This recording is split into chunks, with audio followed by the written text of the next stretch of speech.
আরবি ২৯ হরফকে লেখার সুবিধার্থে ৮ ভাগে ভাগ করা হয়েছে।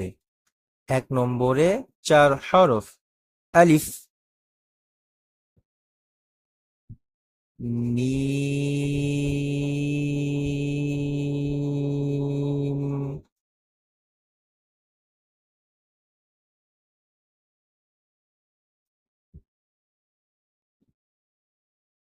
ত,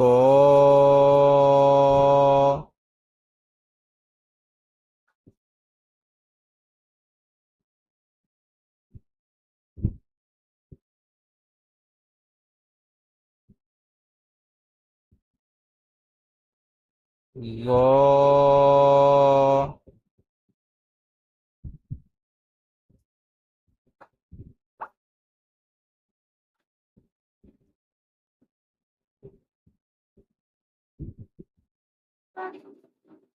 জর উপর এই ফোঁটাটাকে নুকুতা বলে। ১ নম্বরে ৪ হরফের প্রতিটার সাথে একটা করে আলিফ আছে, লক্ষ্য করে দেখুন। মিমের নিচেও একটা আলিফ, ত এবং জ লিখতেও একটা করে আলিফ লেগেছে। আসুন আমরা আরেকবার উচ্চারণ করি। আলিফ, মিম, ত, ল,